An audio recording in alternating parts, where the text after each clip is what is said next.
Hello everyone, আজমমস কিচেনের আরেকটি পর্বে আপনাদেরকে স্বাগত। আজকে আমি দেখাবো আমি যেভাবে খাসি মুরগির মাংস রান্না করি সেই পদ্ধতি।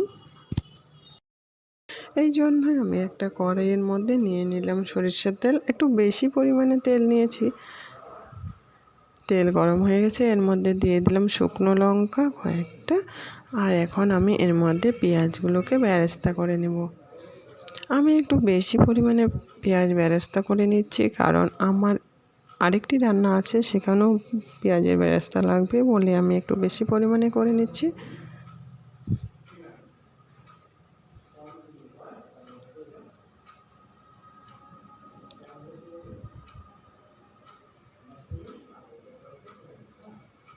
আমার পেঁয়াজের বেরেস্তাটা হয়ে এসছে।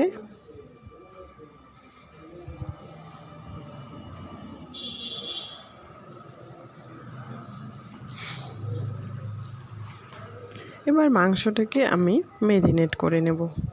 একটা পাত্রে আমি মাংসটা নিয়ে নিলাম।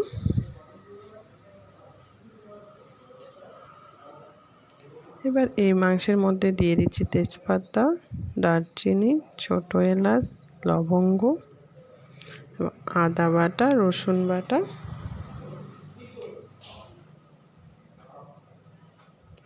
হলুদ,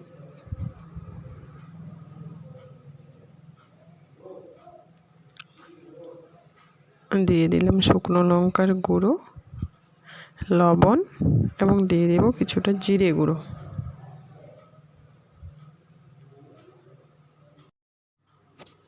আর দিয়ে দেব একটা পেঁয়াজ কুচি।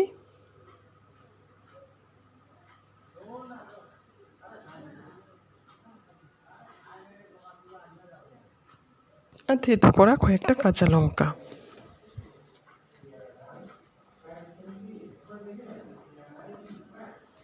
আমি মুরগির মাংস রান্না করার সময় কাঁচা লঙ্কা বেটে দিই না, এইভাবেই থেতো করে দিই, কারণ পার্সোনালি আমার এই থেতো করা লঙ্কার টেস্টটা অনেক বেশি ভালো লাগে। এবার এর মধ্যে দিয়ে দিব সেই বেরেস্তাগুলো আমার পেঁয়াজের, আর তার সাথে যে তেলটা আছে সেটাও আমি দিয়ে দেব মাংসের মধ্যে।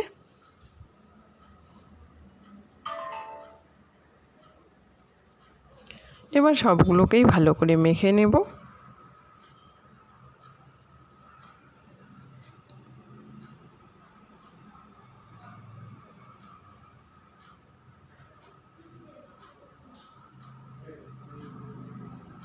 আমার মেখে নেওয়া প্রায় হয়ে গেছে।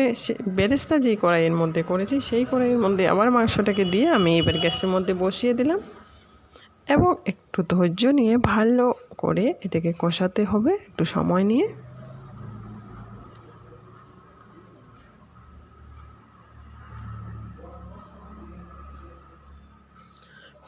এটা কষাতে কষাতে মাংসের এবং মশলার মধ্যে যে জল থাকবে সেটা বেরিয়ে আসবে, এবং সেটা কষাতে কষাতে যতক্ষণ না পর্যন্ত সেই জল টেনে আসতেছে এবং তেল ছাড়তেছে ততক্ষণ পর্যন্ত এই মাংসটাকে কষাতে হবে।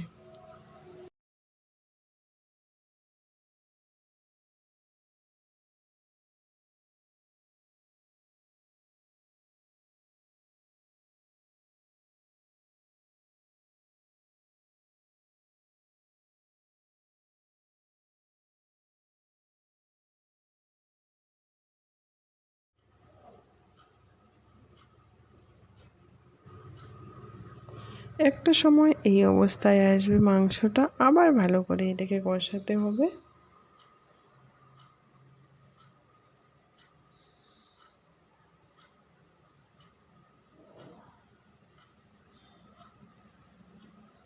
আমার কষানো প্রায় হয়ে গেছে।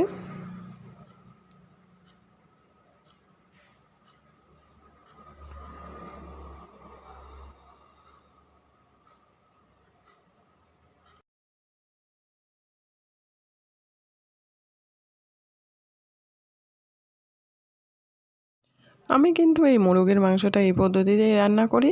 আপনারা চাইলে অন্যান্য মাংস এইভাবে রান্না করতে পারেন, আশা করি স্বাদ বদল হবে। আমার মাংসটা প্রায় কষানো হয়ে গেছে। এখন আমি এটাকে একটা প্রেসার কুকারের মধ্যে নিয়ে একটা সিটি দেওয়া পর্যন্ত অপেক্ষা করব। আমি এটাকে প্রেসারের মধ্যে সেদ্ধ করে নিচ্ছি। আপনাদের কাছে যদি পর্যাপ্ত সময় থাকে তাহলে একটু গরম জল অ্যাড করে হালকা আঁচে বসিয়ে রেখে দিবেন, দেখবেন আরও বেশি সুস্বাদু হয়। দিয়ে দিলাম এর মধ্যে কিছুটা গরম মশলার গুঁড়ো, দিয়ে এখানে এখন কিছুটা গরম জল দিয়ে আমি এটাকে একটা সিটি দেওয়া পর্যন্ত অপেক্ষা করব। আমার রান্নাটা কিন্তু একেবারেই রেডি। আশা করি রেসিপিটা ভালো লেগেছে। ভালো লাগলে প্লিজ একটা লাইক করবেন, কমেন্টসে জানাবেন। এরকমই নিত্য নতুন সহজ রেসিপি পেতে প্লিজ আমার চ্যানেলটাকে সাবস্ক্রাইব করবেন। দেখেন রান্নাটা কতটা লোভনীয় হয়েছে দেখতে, খেতেও কিন্তু সেরকমই স্বাদ। Thank you for watching.